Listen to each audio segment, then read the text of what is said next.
In the news tonight, Anambra state government engages stakeholders to reposition transport sector. Anambra lawmaker Honorable Obuji calls for stronger government intervention in addressing illicit drugs mental challenges. President Tinubu reconciles Wike, Fubara, Rivers lawmakers. And on the foreign scene, Iranian foreign minister admits serious damage to nuclear sites. Security is here to stay in Anambra State. In the Anambra, remember, security is everyone's business.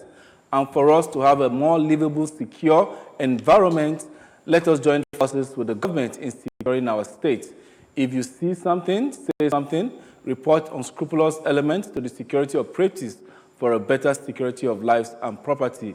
Remember, the emergency numbers to call are 5111 and 0800220008. ABS TV is now live on free cable. Join us whenever you have the time. My name is Ajulichuku Okabwe. Many thanks for joining us this evening. In its quest to maintain a good relationship with transporters as a vital revenue generation arm of the state, the Anambra State government, through the Ministry of Transport, has organized a one-day town hall meeting with all transporters and stakeholders in the sector. The meeting, which took place in Awka, was designed to rub minds on challenges confronting them and initiate better ways to improve their welfare, as well as encourage them to continue to pay their taxes. Correspondent Emmanuel Okonkwo was there and now reports. Addressing the transporters, the Commissioner for Transport, Mrs. Patricia Iwebike, commended them for their cooperation so far and encouraged them to continue to support and partner the administration of Professor Chufo Masoludo for a better Anambra and improved welfare of the people. Transport, we look at 4 legs: aviation, we have airports, we have Onitsha River ports, then we talk about rail, we have CPCS, and then we have Innoson. Innoson is a major stakeholder in our sector.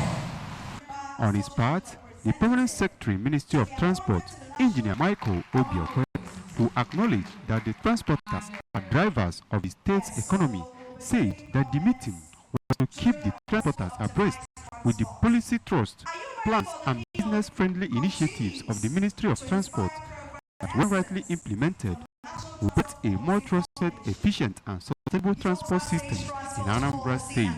The meeting provided the transporters the opportunity to present their challenges on the roads in the state before the government, especially the persistent operation of illegal tax collectors in some parts of the state, among others. Students pursuing geophysics has been encouraged to uphold professionalism, explore innovation, and build strategic networks to support Africa's sustainable growth. This call was made by the Managing Director, Anambra State Solid Minerals Development Company Limited, Professor Charles Ofwebu, during the 2025 Society of Exploration Geophysics SEG Sub-Saharan African Regional Student Conference and Challenge Bowl in Awka. Ogochukwu Okeke completes the story. Professor Ofwebu described geophysics as the bridge between curiosity and discovery, urging students to master and protect geophysical properties responsibly.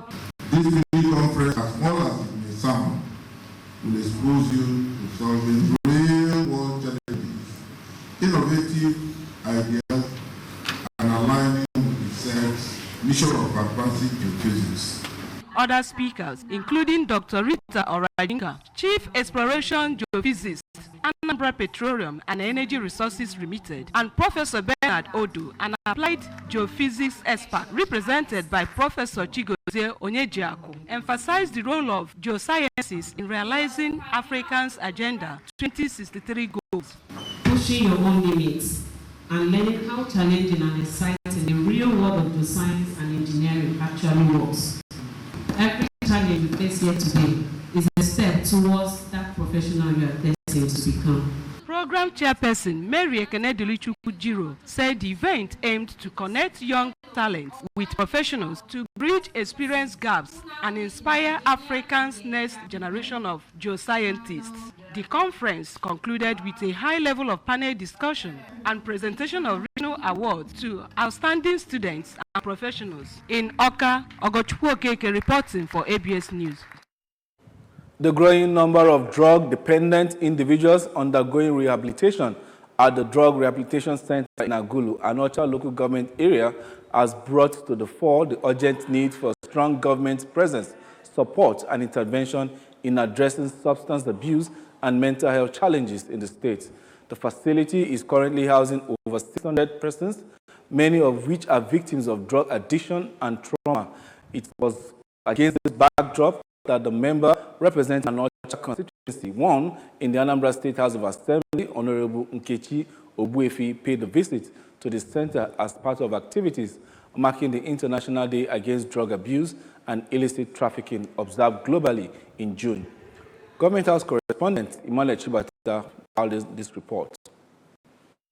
Honorable Ogbuefi said her visit was both a show of solidarity and a clarion call to action, stressing that the fight against drug abuse must include not just rehabilitation, but also prevention and reintegration into the society.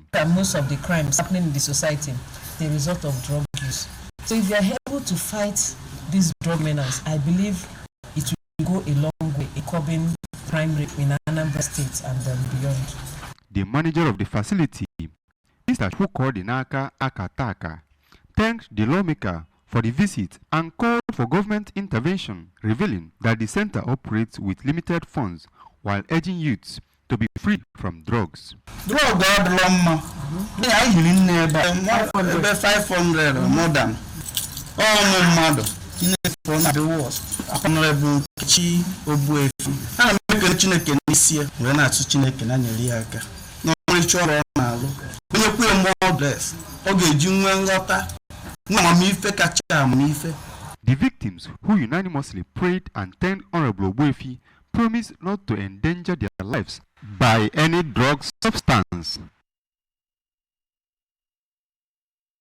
Grand finale of the 2025 C-Unit football tournament lived up to its expectation as Washington Memorial Grammar School, Onitsha, and Touchstone outshone St. Charles College, Onitsha, with a dominant 5-1 victory display to clinch the championship title and ₦1 million grand prize. Played at the Washington School, Onitsha Field, North Local Government Area. The match marked the end of this season's tournament, bringing weeks of trailing football action to a close. Faith Onyemuche now reports.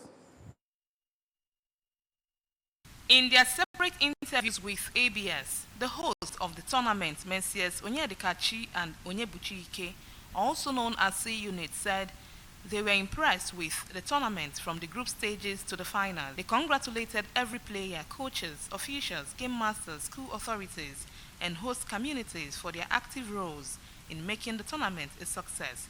The principal of Washington Memorial Grammar School, Onitsha, Mrs. Nkechi Nkem, and the game mistress of St. Charles College, Onitsha, Mrs. Chinelo Nwajiako, praised the performances of both teams and thanked the organizers for maximum security throughout the tournament. The teams also received cash and gift items as C-Units entertained them with their music, Odeshi and Asampete. Everything went well. I appreciate. I also attend all the official.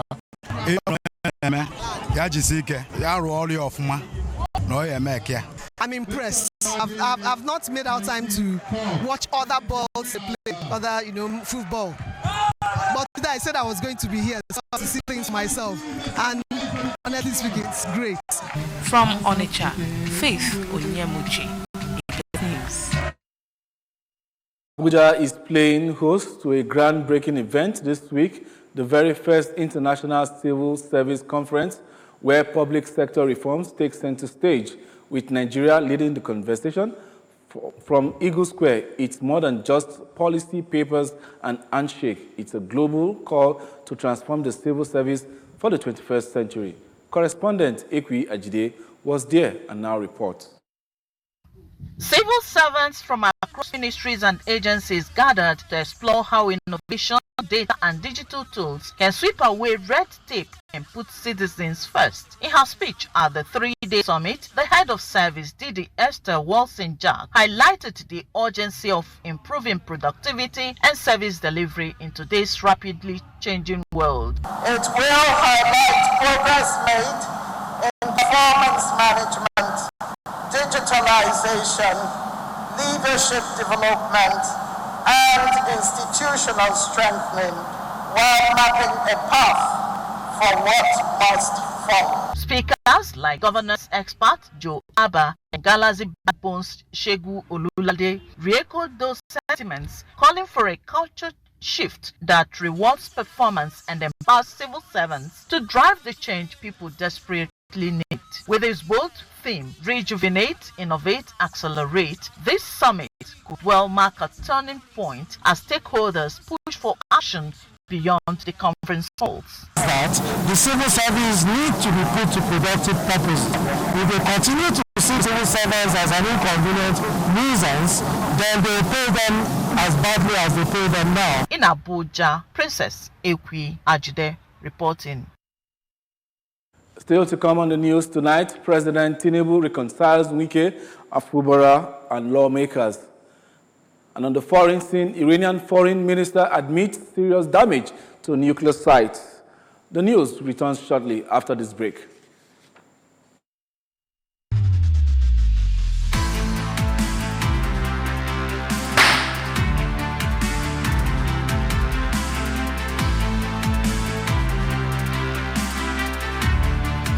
It's all about creating a brighter future for our youths, empowering communities, making people feel included, and also giving them hope.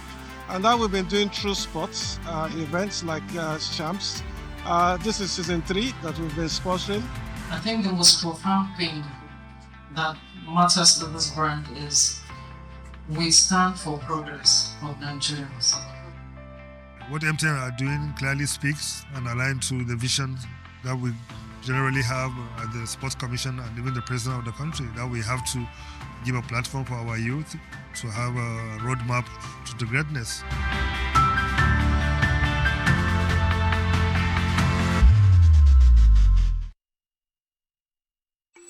Great things are happening on the BetNaija mobile app. Enjoy betting services on a different level. Access a wide variety of betting options. Bet on your favorite sports with great odds.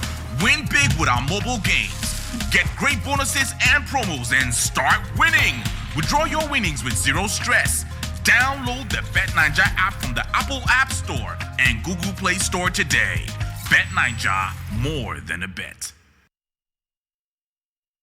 President Bola Tinubu has hosted another reconciliation meeting on Thursday between the suspended governor of Rivers State, Similaye Fubara, and the Minister of the Federal Capital Territory, Nyesom Wike. The Speaker of the suspended Rivers House of Assembly, Martins Amewile, and other Assembly members attended the closed-door meeting to end the protracted political crisis in the oil-rich state.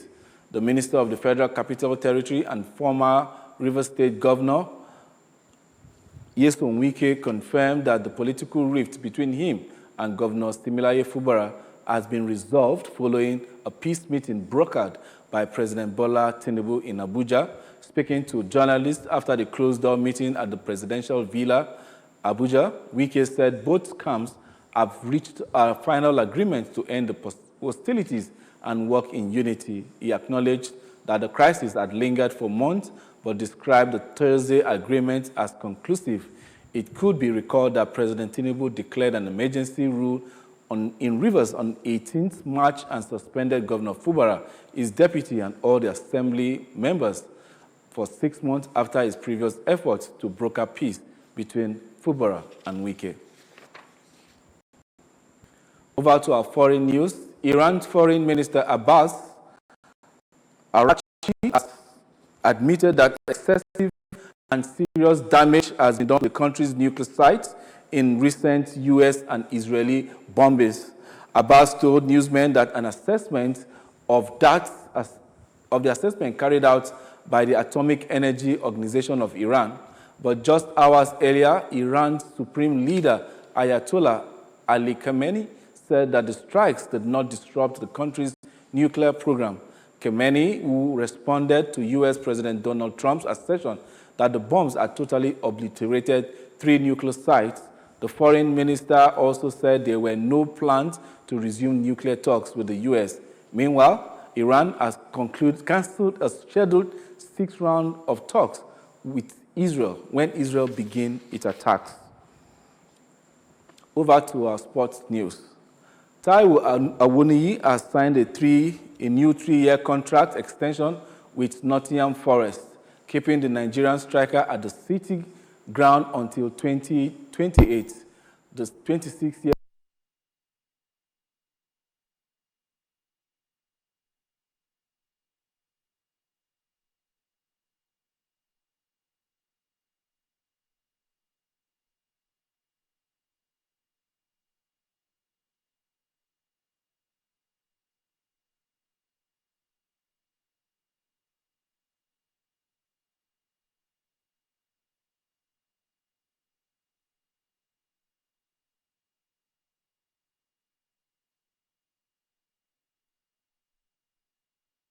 striker described the contract extension as fresh motivation and that he's determined to give back to the club and fans who supported him through his medical ordeal. Remember that you can follow news and programs of the ABS from any part of the world by liking our Facebook page. Follow us at ABS Anambra Broadcasting Service. Subscribe to our YouTube at ABS Television, Oka, and on X at ABS Radio TV. And on Instagram at absradiotv.com. You can also log on to our website at www.absradiotv.com. Before we go, a look at the main points. Anambra State Government has engaged stakeholders to position transport sector. Anambra lawmaker Honorable Oguji has called on stronger government intervention in addressing illicit drugs and mental challenges. And on the foreign scene, we brought to you President Tinubu has reconciled Wike Fobra and lawmakers. Iranian foreign minister has admitted serious damage to nuclear sites. Note that security is here to stay in Anambra State. In the Anambra, remember, security is everyone's business, and for us to have a more secure and livable Anambra State, let us join forces with the government in securing our state. If you see something, say something. Report unscrupulous elements to the security operatives for better security of lives and property. Remember the emergency numbers 5111 and 0800-2200-008. ABS TV is now live on cable free to air. Join us. That's the size of our package this evening. My name is Ajuluchukwu Okabwe. Many thanks for joining us. Have a pleasant night rest.